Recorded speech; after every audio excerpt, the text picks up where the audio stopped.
About a month ago, I did a sort of circular saw versus track saw versus table saw video. And one of the big revelations for me was how much I liked working with what was sort of the dark horse of the competition, the Kreg Adaptive Cutting System, or ACS. That said, one of the comments that I got several times was from people wondering how the ACS would handle hardwoods, since I was using mostly plywood in the video. And honestly, it kind of left me wondering too. So I figured I'd try to do an entire project with all hardwood using some slightly more complicated joinery to see how I'd handle it. So let's see.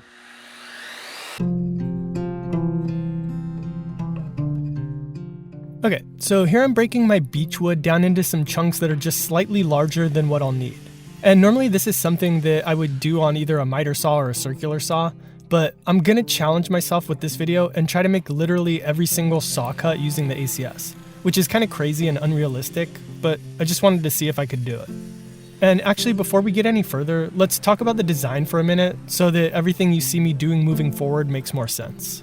The first thing we're gonna do is make 5 panels, a top, bottom, 2 sides, and a back.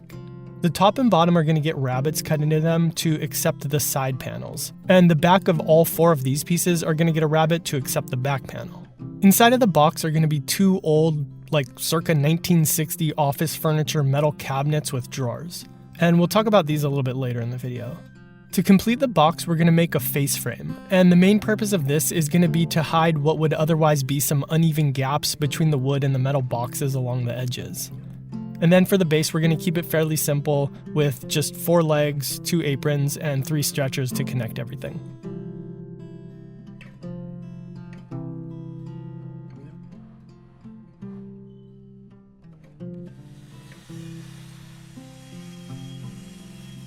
Back in the shop, the next step was to rip all of my pieces to 7.5 inches wide. And that's so that I'd be able to run them across my joiner, which maxes out at 8 inches.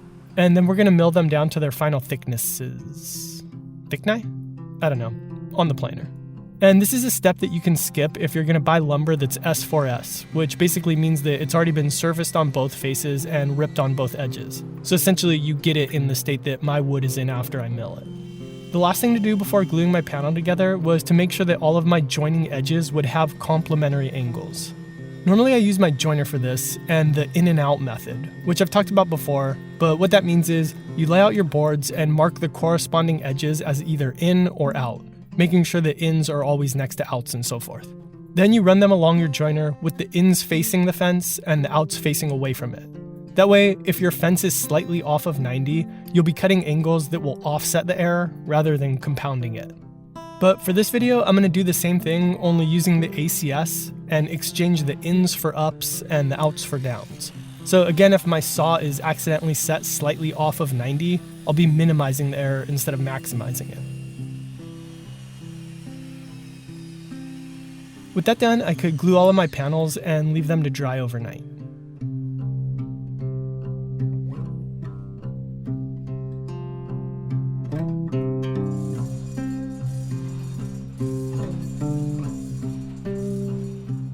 The next day I started off by cutting all of my panels to length.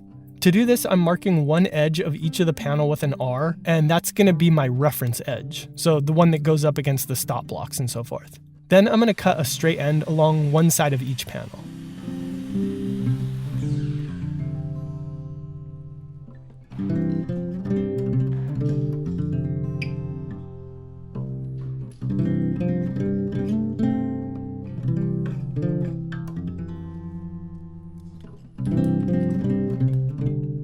Next, I'll measure from the end that I just cut and mark the total length I want for each panel. Then I can set the fence and knock out all of the panels I need, making sure that they're all consistently long.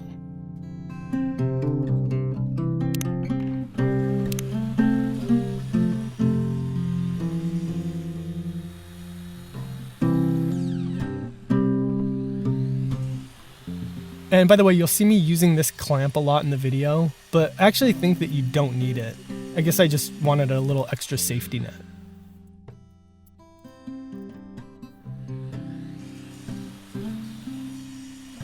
With all the panels cut to their almost finished lengths, next I could rip them to their absolute finished widths, and then we could get started on the joinery. Like I said earlier, I'm going to be cutting rabbets to join the panels. So here I'm setting the depth stop to right around 3/8 of an inch.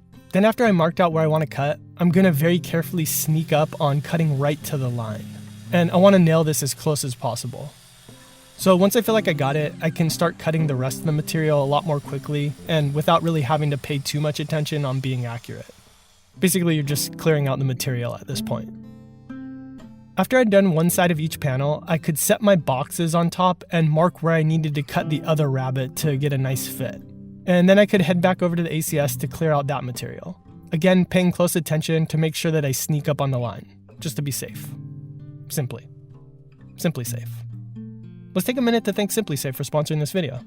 So SimpliSafe is an easy-to-use, customizable home security system. And with it, your home is monitored 24/7 by professionals who will call the police if anything happens. The systems are equipped for worst-case scenarios, which means if you lose power, Wi-Fi, or if the system is attacked, it's still going to work.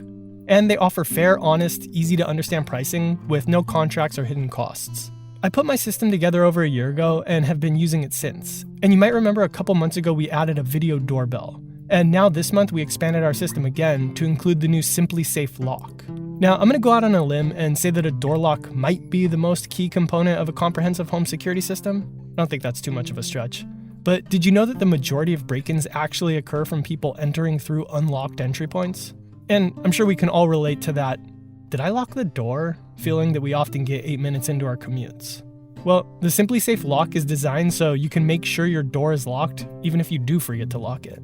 And that's because it automatically locks on a timer when you arm your system. Additionally, you can operate it remotely from your phone, set individualized codes for different people to monitor when they're coming and going, and even create unique codes for contractors, house guests, or dog walkers. Or cat walkers. We don't judge here. And if you're old school, go ahead and stick with that key. It's still going to work. And like everything with SimpliSafe, it's easy to install, intuitive to use, and looks great. So if you've been thinking about a home security system, or even if you have one that you think could be better, check out SimpliSafe, put a system together, and see if it might be a better option for you. Just head over to simplisafe.com/4eyes, or better yet, click the link in the description. All right, thanks SimpliSafe. The last thing to do before I could assemble was to cut my side pieces to their finished lengths. So here I'm kind of just dry assembling things and then marking the distance between the two rabbets. And then when I go to cut it, I'm just going to make it like a 1/16 of an inch longer than it needs to be. Maybe even an 1/8, because I don't want a super tight fit for the boxes. A little wiggle room here is actually good.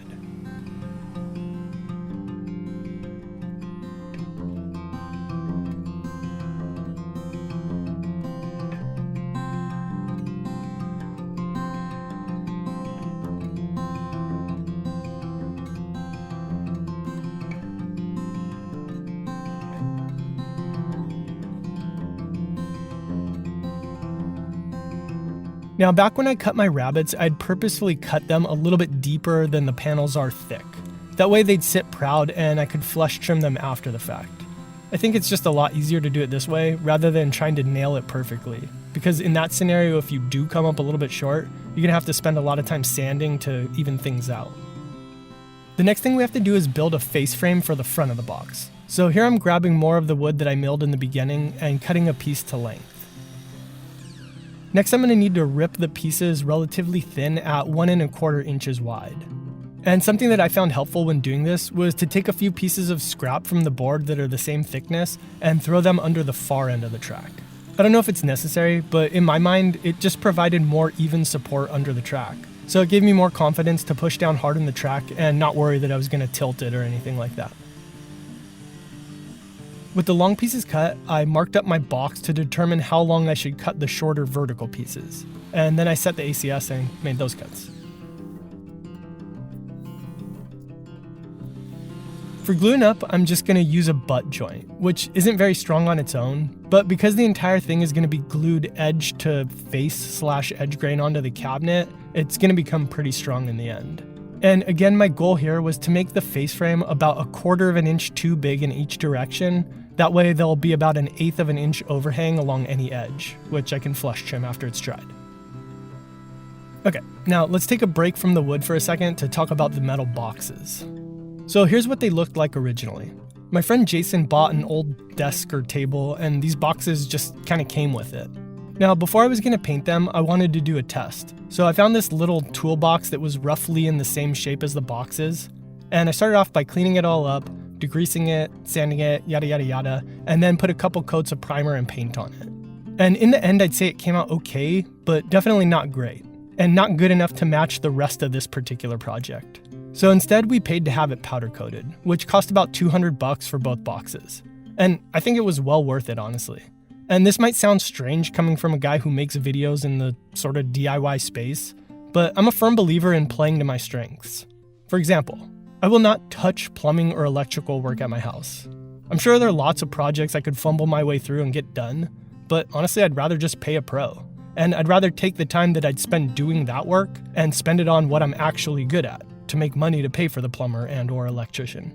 Now, depending on how much money I can generate per hour, that may be a smart or dumb financial decision. For Bill Gates, the founder of Windows, probably doing his own plumbing is a pretty dumb financial decision. But for Gil Bates, the guy who cleans my windows, could be pretty smart. Just depends. But either way, at least I won't end up electrocuted in a shallow lake of toilet water. Hopefully.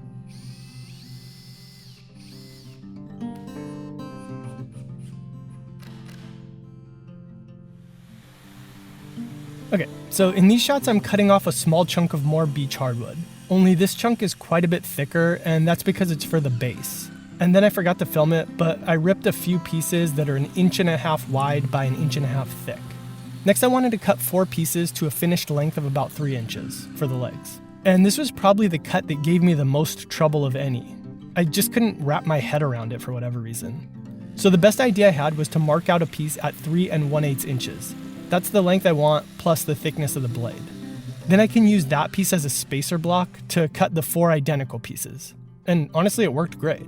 And maybe I was missing an obvious, easier way, but I would equate this to essentially using a table saw and keeping the offcut rather than the part that's between the blade and the fence.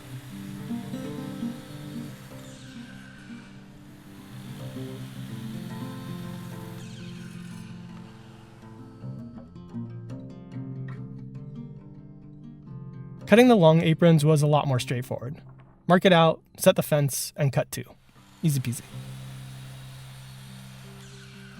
And then finally the last thing to cut were the 3 stretcher pieces that are going to connect the front and back leg assemblies. And in this shot you might notice a little burning, nothing major, and honestly I think I might have been asking a lot of the stock blade. I've used it to cut everything from plywood and MDF all the way up to 8/4 inch beechwood here, which is a relatively hard wood. And we are ripping, cross-cutting, and doing everything with this one blade. But I wanted to put it through its paces, and all things considered, it worked pretty well.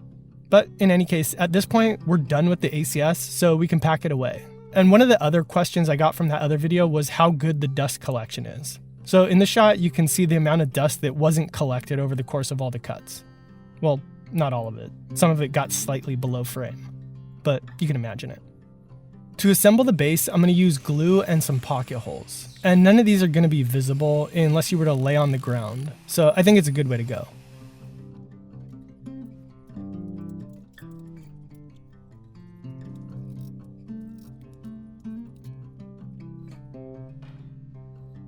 So at this point, I've used the ACS as the only tool on a few builds, both all plywood projects and all hardwood projects now, as well as just as another tool in my stable. And I guess what I'm getting at is I finally feel like I have a well-versed enough usage of it to confidently form an opinion. And what I would say is it's a really great tool. I had pretty high expectations for it going in, and I'd say that it lived up to the expectations. That said, I don't want to pretend like it's some magical thing that's going to improve your abilities in every way possible and everybody has to have it because, well, that tool doesn't exist. And I have to admit that during this build, standing next to my cabinet saw, sure, there were a few times that it was tempting to use it. For example, I could have made the rabbets a lot faster on the table saw. But at the end of the day, I was able to accomplish everything I needed to on the ACS alone, and that's pretty impressive. And if anything, it only helped to cement my original opinion, and that's this. If you're starting from nothing, and you're considering a tool to be the center of your shop, and you're leaning towards a job site saw, give the ACS a serious look. For me, they're about equally capable, albeit in different ways, but the ACS has the added benefit of also being a track saw and being something that won't become obsolete if and when you upgrade your table saw. Or, if you're a person in the market for a track saw, give this thing an even more serious look. Because, put simply, well, it does everything that a track saw does because it is a track saw, plus a whole lot more. So it's kind of a no-brainer there. All that said, how I'll continue to use it is as just another tool in the stable. That's how it's ultimately the best, and I think that kind of goes for every tool. Sometimes it's the best one for a particular job, and sometimes it isn't. But it's always there as an option. I mean, heck, I'd love to own a $30,000 industrial-sized CNC. I'm sure it'd open up a world of possibilities for me. But even if I did have one, there's still going to be a time that I just need to drive a nail. And when that time comes, well, I mean, it's pretty hard to beat a wrench. Thanks for watching, thanks for subscribing, and I'll see you in the next one.